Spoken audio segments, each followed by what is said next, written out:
대한민국 대치동의 교육열도, 중국 부모들 앞에서는 명함도 못 내민다는 사실을 아시나요? 하나뿐인 자식을 위해 전 재산을 쏟아붓고 모든 인생을 거는 게 지금 중국의 현실이죠. 전 재산을 올인해서 명문대와 석사, 그리고 박사에 해외 유학까지 보냈는데 정작 돌아온 자식이 일자리가 없어 생산직 일용직을 전전하고 있다면 부모 마음은 어떨까요? 금쪽 같은 아들이 명문대 학위를 따왔는데 어느 날 갑자기 담배 공장, 단순 노동직의 지원서를 내미는 기막힌 일이 실제로 벌어지고 있습니다. 부모들이 평생 허리띠 졸라매며 뒷바라지했지만 정작 청년들은 갈 곳이 없어 산속 절간으로 숨어들거나 부모에게 용돈을 받으며 버티는 전업자녀가 되어가고 있죠. 다 큰 성인 자녀가 사회로 나가지 못한 채 다시 집으로 돌아와 부모, 껌딱지처럼 붙어있는 캥거루족이 수천만 명에 달합니다. 겉으로는 첨단 기술 강국을 외치지만 속으로는 미래인 청년들이 희망을 잃고 무너져가는 중국 경제의 참혹한 실상을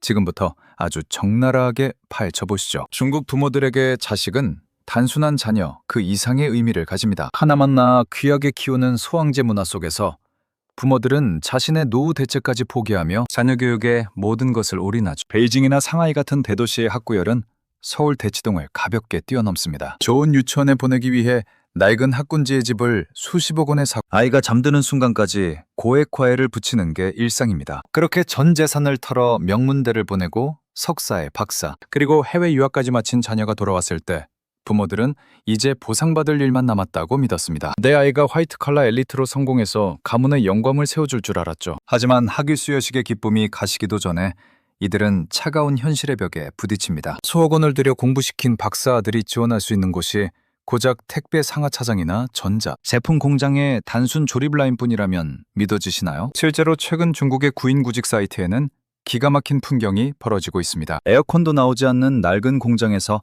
나사를 조이는 일자리에 수백 명의 대졸자가 구름처럼 몰려듭니다. 영어를 유창하게 하고 복잡한 공학 수식을 풀 줄 아는 인재들이 한 시간에 고작 1,200원 정도의 시급을 받기 위해 줄을 서고 있습니다. 부모님이 팔아치운 소 한 마리 값과 논밭의 가치를 생각하면 눈물이 앞을 가리는 액수죠. 더욱 기막힌 상황은 멀쩡한 학위를 가진 자녀들이 사회로 나가지 못하고 다시 집으로 기어들어오는 겁니다. 이름하여 전업자녀라는 기이한 계급이 탄생한 거죠. 밖에서 일해봐야 차비랑 밥값 내면 남는 게 없으니 차라리 집에서 부모님 가사일을 돕고 용돈을 받는 게 이득이라는 계산입니다. 부모 입장에서는 다 큰 성인 자녀가 마치 갓난아이처럼 다시 부모 껌딱지가 되어버린 셈이죠. 서구권에서 말하는 캥거루족과는 차원이 다릅니다. 이들은 부모의 퇴직금을 야금야금 파먹으며 하루하루를 연명하고 있습니다. 공부만 하면 장밋빛 미래가 펼쳐질 거라 믿었던 청년들에게 사회가 내민 청구서는 너무나 가혹합니다. 지식의 상아탑이라 불리던 대학 졸업장이 이제는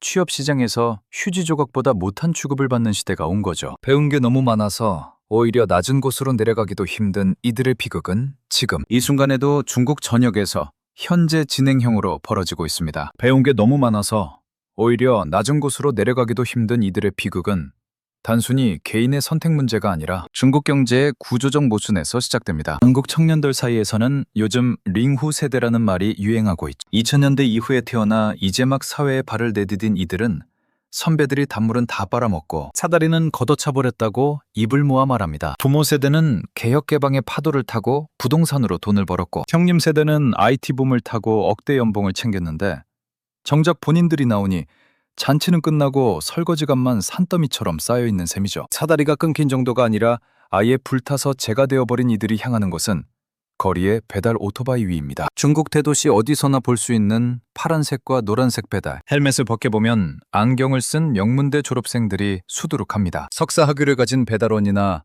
4개 국어를 하는 택배기사가 이제는 더 이상 신기한 구경거리가 아닌 흔한 풍경이 됐습니다. 직업에 귀천이 없다지만 이건 국가적인 자원 낭비나 다름없죠. 최첨단 반도체를 설계하고 인공지능을 개발해야 할 두뇌들이 오늘 점심 도시락을 어떻게 하면 빨리 배달할지 경로를 짜고 있는 게 현실입니다. 문제는 이 배달 시장마저 이미 포화 상태를 넘어 폭발 직전이라는 사실입니다. 너도 나도 배달통을 메고 거리로 쏟아져 나오니 배달 단가는 바닥으로 추락했습니다. 하루 종일 오토바이를 타고 도심을 누벼도 밥값 벌기가 빠듯한 수준이죠. 심지어 일부 지역에서는 배달기사 등록조차 인원이 꽉 찼다며 거절당하는 일까지 벌어지고 있습니다. 길거리에 나앉은 엘리트 청년들이 갈 곳을 잃자 기업들의 갑질은 상상을 초월하는 수준으로 치닫고 있습니다. 최근 중국 사회관계망 서비스를 뒤흔든 어느 병원의 간호사 채용 공고를 보면 입이 떡 벌어집니다. 지원 자격에 뜬금없이 키 160cm 이하만 지원 가능하다는 문구가 적혀 있었죠. 보통은 키가 크면 우대한다고 생각하기 마련인데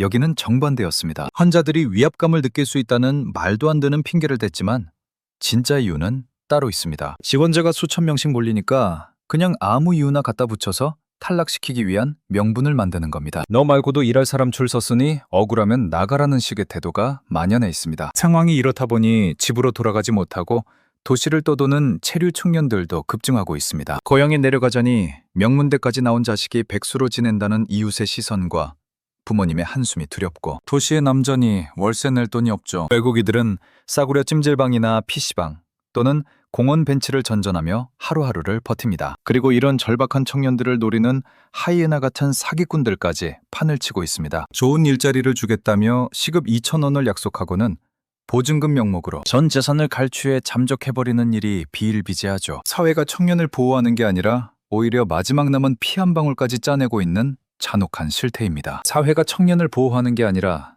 오히려 마지막 남은 피 한 방울까지 짜내고 있는 잔혹한 실태 뒤에는 중국 정부의 뒤틀린 정책이 자리 잡고 있습니다. 도대체 왜 멀쩡한 인재들이 갈 곳을 잃었는지 그 근본적인 원인을 파헤쳐보면 2021년 7월에 발표된 이른바 쌍감 정책이라는 거대한 벽을 마주하게 되죠. 학생들의 사교육 부담을 줄이겠다는 명분으로 시작된 이 조치는 한화로 무려 150조 원 규모에 달하던 사교육 시장을 하루아침에 공중분해시켰습니다. 이게 왜 청년 실업의 도화선이 되었을까요? 당시 중국의 거대 교육 기업들은 명문대 졸업생들을 블랙홀처럼 빨아들이던 가장 큰 고용주였습니다. 인문학적 소양을 갖춘 엘리트들이 높은 연봉을 받으며 갈 수 있었던 양질의 일자리들이 정책 한 방에 증발해버린 겁니다. 업계 1위 기업에서만 6만 명의 직원이 거리로 쫓겨났고 수십만 개의 책상이 사라졌습니다. 화이트 칼라를 꿈꾸던 청년들의 가장 큰 비상구가 폐쇄된 셈이죠. 정부의 칼날은 여기서 멈추지 않았습니다. 중국의 자부심이라 불리던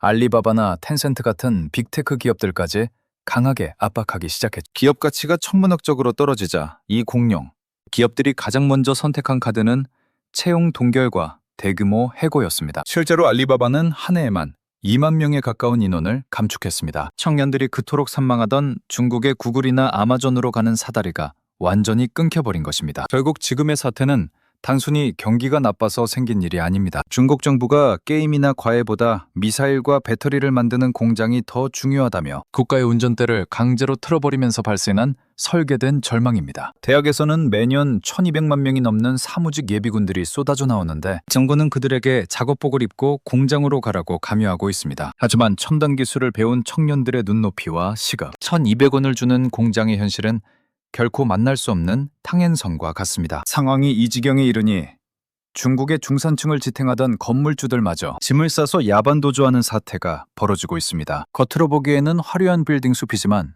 그 내부를 들여다보면 월세를 내지 못해 비어있는 상가들이 수두룩하죠. 부동산은 무조건 오른다는 믿음 하나로 은행 돈을 끌어다 쓴 영끌 투자자들이 소비가 실종된 거리에서 버티지 못하고 무너지고 있는 겁니다. 임대문이라는 종이가 붙은 전화를 걸어봐도 신호음만 공허하게 울릴 뿐입니다. 국가의 진로를 틀어버린 정책의 대가는 이처럼 혹독합니다. 일자리가 사라진 도시는 활력을 잃었고 미래를 저당 잡힌 청년들은 이제 룬, 즉 탈출을 꿈꾸기 시작했습니다. 어떻게든 이 지옥 같은 현실에서 벗어나려는 몸부림은 이제 중국 사회 전체를 뒤흔드는 거대한 불안으로 번지고 있죠. 한때 전 세계를 호령하던 경제 대국 중국의 엔진이 사람이라는 부품을 제대로 관리하지 못해 쇠소리를 내며 멈추고 있는 현장입니다. 한때 전 세계를 호령하던 경제대국 중국의 엔진이 사람이라는 부품을 제대로 관리하지 못해 쇠소리를 내며 멈추고 있는 현장은 거리의 상권에서 가장 먼저 확인됩니다. 중국의 나이키라 불리며 국민 브랜드 대접을 받던 진디라는 신발 회사가 하루아침에 폐업을 선언한 사건은 중국인들에게 엄청난 충격을 안겨주었죠. 30년 넘게 승승장구하던 이 거대 기업이 무너지는 데는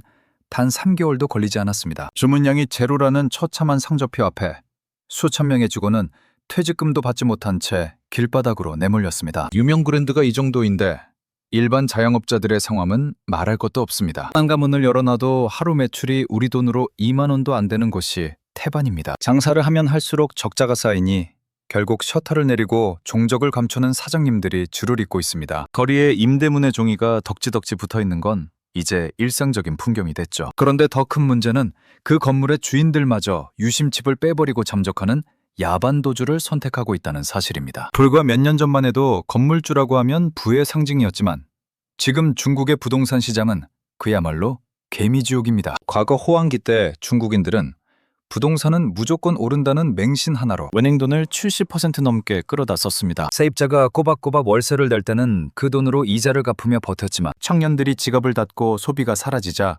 현금 흐름이 완전히 끊겨버린 겁니다. 들어오는 월세는 없는데 매달 수백만 원의 은행 이자는 피할 수 없는 현실로 다가왔죠. 결국 건물을 팔아서 빚이라도 갚아보려 하지만 이미 부동산 거품이 꺼지면서 건물 가격이 대출금보다 낮아진 깡통 상가가 속출하고 있습니다. 하라도 빚을 못 갚는 상황에 몰린 중산층들이 선택할 수 있는 마지막 길은 모든 연락을 끊고 숨어버리는 것뿐입니다. 화려한 빌딩 숲 뒤에 숨겨진 없는 번호라는 안내멘트는 중국 중산층이 붕괴하고 있다는 가장 슬픈 신호이기도 합니다. 부동산으로 자산을 불려 자식들을 유학 보냈던 부모 세대가 무너지니 자녀들의 삶은 더욱 비참해집니다. 이제 중국인들 사이에서는 룬이라는 단어가 인사처럼 쓰입니다. 어떻게든 이 나라를 탈출해서 도망가는 게 유일한 살 길이라는 뜻이죠. 사업가도 대학생도 공무원도 기회만 있으면 짐을 싸려 합니다. 국가에 대한 자부심보다 당장의 생존이 급해진 이들에게 중국이라는 땅은 이제 기회의 땅이 아닌 거대한 감옥처럼 느껴지기 시작한 겁니다. 청년들이 지갑을 닫고 중산층이 야반도주를 하며 기업들이 문을 닫는 이 악순환의 고리는 중국 경제의 기초 체력이 바닥났음을 보여줍니다. 사람을 귀하게 여기지 않고 숫자로만 관리해온 국가주도 성장의 한계가 명확하게 드러나고 있는 셈이죠. 이제 중국 청년들은 합법적인 시민으로 고통받느니 차라리 외국에서 불법 체류자가 되는 게 낫다는 극단적인 말까지 서슴지 않고 내뱉고 있습니다. 이제 중국 청년들은 합법적인 시민으로 고통받느니 차라리 외국에서 불법 체류자가 되는 게 낫다는 극단적인 말까지 서슴지 않고 내뱉고 있습니다. 최근 중국의 온라인 커뮤니티를 뜨겁게 달군 어느 청년의 글은 한국 사회에도 적지 않은 충격을 주었죠. 중국에서 번듯한 대학 나오고 합법적으로 사는 한국에 가서 불법 체류자로 지내는 게 훨씬 인간다운 대접을 받는다는 내용이었습니다. 자존심 강하기로 유명한 중국 엘리트들이 왜 이런 비참한 고백을 하는지 그 속사정을 들여다보면 고개가 끄덕여집니다. 이것은 단순히 자존심의 문제가 아니라 냉정한 생존의 계산기에서 나온 결론입니다. 한국 건설 현장에서 자재를 나르거나 현장을 정리하는 일반 인부의 하루 일당은 보통 15만 원에서 16만 원 선이죠. 신분 때문에 수수료를 떼고 조금 덜 받는다고 해도 하루에 최소 12만 원 이상은 손해줍니다. 그런데 중국의 현실은 어떻습니까? 앞서 말씀드린 대로 시급 1,200원을 받으며 하루 10시간을 꼬박 일해야 겨우 12,000원을 법니다. 한국에서의 하루 일당이 중국에서는 열흘 동안 피땀 흘려 일해야 만질 수 있는 거금인 셈이죠. 삶의 질을 결정하는 이른바 치킨 지수를 대입해보면 그 격차는 더욱 극명해집니다. 한국에서 고된 하루 일을 마치고 2만 원짜리 치킨 한 마리에 맥주 한 캔을 사 먹는 일은 일당의 6분의 1 정도면 충분히 누릴 수 있는 소소한 행복입니다. 누구의 눈치도 볼 필요 없는 퇴근 후에 확실한 자유이자 보상이 하지만 시급 1,200원을 받는 중국의 태조. 노동자에게 치킨 한 마리는 하루 전체의 노동을 통째로 바쳐야 겨우 얻을 수 있는 사치품입니다. 중국 프랜차이즈 치킨 한 마리가 보통 50위안 전후인데 우리 돈으로 10,000원 정도 하죠. 한국보다 절대적인 가격은 싸 보일지 몰라도